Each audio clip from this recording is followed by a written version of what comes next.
Bonsoir Dan Jaffé. Bonsoir. Merci d'être avec nous. Vous êtes spécialiste de l'histoire des religions. Vous enseignez à l'université Bar-Ilan, près de Tel Aviv. Vous avez notamment écrit Les identités en formation, Rabbi, hérésie, premier chrétien aux éditions du CERF. Puisqu'on vient de voir là, les images de ce sapin qui scintille à Nazareth, pourquoi cette ville a-t-elle une place aussi importante dans la chrétienté? Peut-être ce qui est intéressant, en fait, c'est que Jésus, donc, d'après les textes chrétiens, les textes fondateurs, est censé naître à Nazareth. Hein. Or, d'après les recherches les plus récentes, il semblerait, en fait, censé naître à Bethléem. On nous parle de Nazareth. On a cherché... On nous dit qu'il y a eu la révélation à Nazareth faite voilà. à Marie, mais il est né à Bethléem. Mais pourtant, on dit Jésus de Nazareth. Voilà. Alors, on a cherché, en fait, à rattacher Bethléem comme ville de naissance, de Jésus, dans le sens où Bethléem est une ville, donc une ville elle aussi haut en couleur, dans le sens où c'est la ville du roi David. Donc on a cherché à rattacher la royauté davidique, le personnage du roi David avec Jésus, parce qu'on sait que dans l'évangile selon Matthieu, eh bien, au tout premier chapitre, on nous parle effectivement de Jésus qui descend de David, et on veut montrer le caractère donc royal de Jésus comme descendant du roi David.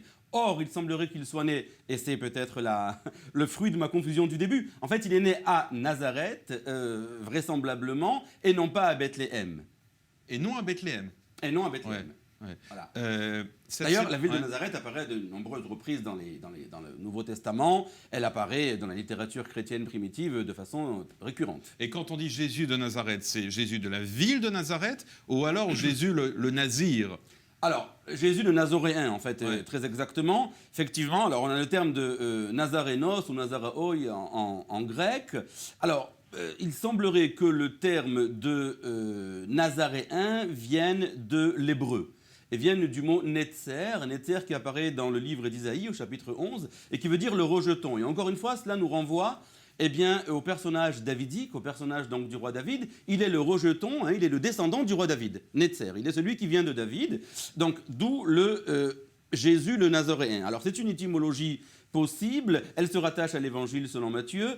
Autre étymologie possible, celle de Nazoraya, qui viendrait de l'insor, qui veut dire garder, ceux qui préservent, ceux qui sont fidèles, à savoir ses disciples, comme gardiens de l'alliance. Dernière étymologie, là aussi envisageable, eh bien, d'après l'évangile selon Matthieu au chapitre 2, verset 23 exactement, on nous dit que Joseph quitte donc l'endroit d'où il se trouve, se rend à Nazareth, et on nous dit il sera appelé le Nazaréen. On nous parle de Jésus, comme l'ont annoncé les prophètes. Or, cette annonce n'apparaît pas dans aucun des livres prophétiques, et il sera appelé Nazaréen, c'est-à-dire celui qui... Alors, Nazir, comme vous l'avez dit, celui qui a fait des vœux...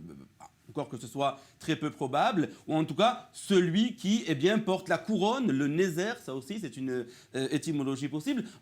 Encore est-il que quand on nous parle de l'apôtre Paul dans le livre des Actes des Apôtres, chapitre 24, on nous dit cet apôtre Paul fait partie, est taxé de faire partie donc du Nazoréen, et ceci véhicule une connotation tout à fait négative. Oui. Donc vous voyez, ce n'est pas quelque chose de nécessairement positif, bien que les premiers chrétiens soient appelés les Nazoréens. Et ce qui est encore plus intéressant, c'est que les juifs adeptes du mouvement de Jésus, qu'on appelle communément des judéo-chrétiens, vont eux aussi être appelés du terme de Nazoréens durant les premiers siècles de la même chrétienne. étymologie. Oui.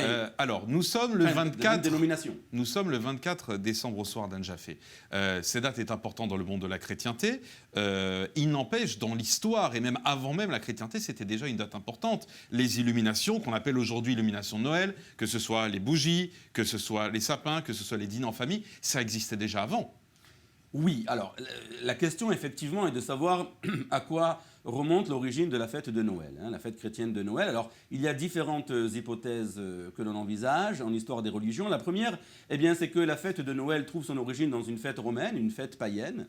Une fête païenne qui est la fête qui commémore la naissance d'une divinité, une divinité solaire, qui est nommée le Sol Invictus, c'est-à-dire le soleil invaincu. En latin, on appelle cela le Dies Natalis Solis Invicti, c'est-à-dire le jour de la naissance du soleil invaincu. Quand on étudie l'iconographie romaine de l'époque, on se rend compte que le disque de ce Sol Invictus, de ce soleil invaincu, est représenté avec un visage et des rayons solaire. Nous avons ici une forme de couronne irradiée que l'on va retrouver là aussi plus tardivement dans l'iconographie chrétienne.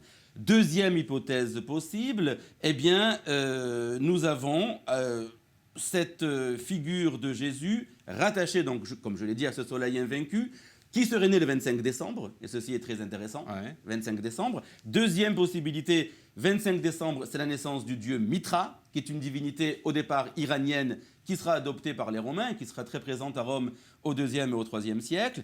Or, ce qui est saisissant, c'est que ce dieu Mitra, qui est censé être né le 25 décembre, eh bien, est représenté comme surgissant d'une grotte, qui nous rappelle évidemment la grotte de la naissance de Jésus, et est représenté par un nouveau-né. Donc, vous voyez ici, les textes on trouve beaucoup de similitudes ensuite dans le récit de la chrétienté. Absolument. Ben, les symboles religieux sont ici évidents. Ce qu'il faut savoir également, c'est que le 25 décembre, c'est le lendemain de la fin de la fête des Saturnales à Rome. Or, les Saturnales, c'est une fête romaine où l'on festoyait gaiement avec des Donc, repas. le 24 décembre. Le 24 décembre, exactement. Donc, 24 décembre. La fin, c'est le 24 décembre. Parce que nous sommes ce soir, donc. Voilà, exactement. Alors, donc, à l'époque romaine, c'était quoi? C'était les Saturnales, la fête des Saturnales. Quelle était cette fête? Une fête éminemment intéressante. En fait, il y avait une suspension de l'autorité, c'est-à-dire que les maîtres et les élèves se confondaient et les élèves pouvaient se moquer des défauts de leurs maîtres. Mais ce qui est encore plus intéressant pour notre propos, c'est qu'on s'offrait des cadeaux, on festoyait avec des repas somptueux, et surtout les hommes et les femmes se promenaient avec des guirlandes autour du cou. Oui, donc on est effectivement, il y a toute une symbolique ici, il y a ici pas mal de concepts que l'on va christianiser par la suite. Maintenant, et on sait à quel moment le Noël est devenu, entre guillemets, chrétien? Oui, on le sait. Ce qu'il faut que je vous dise pour vous répondre, et ceci est frappant, c'est que nous n'avons pas de jour de naissance de Jésus dans les textes chrétiens, que ce soit dans les épîtres pauliniennes, donc l'apôtre Paul, dans les années 50-60, au 1er siècle, ou à la fin du 1er siècle, avec les évangiles synoptiques ou l'évangile selon Jean, rien.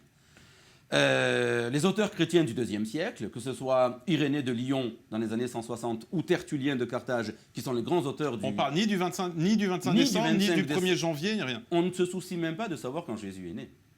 Et on va même avoir au-delà de cela, au IIIe siècle, peut-être un des plus éminents pères de l'Église grecque qui s'appelle Origène, qui va être très prolifique, refuse en fait de commémorer une quelconque date de naissance de Jésus, parce que la royauté de Jésus, écrit-il, n'est pas terrestre, elle n'est pas de ce monde, et donc on ne peut en fait commémorer ou fêter une naissance qui serait terrestre, comme on le fait pour un souverain, un roi ou un pharaon. Il n'y a pas de date de naissance pour un dieu, en gros c'est ça l'idée. Oui, en gros c'est ça l'idée. Alors, c'est seulement au IVe siècle, alors que l'Empire romain devient un empire chrétien et que le christianisme devient religion d'État donc de l'Empire romain, que la fête de Noël est instituée.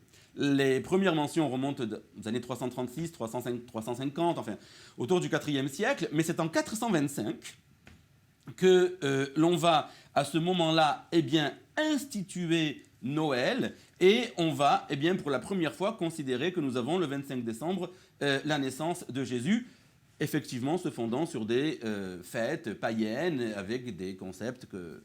Donc en fait, le Noël que nous connaissons aujourd'hui est un Noël qui existe depuis le IVe siècle.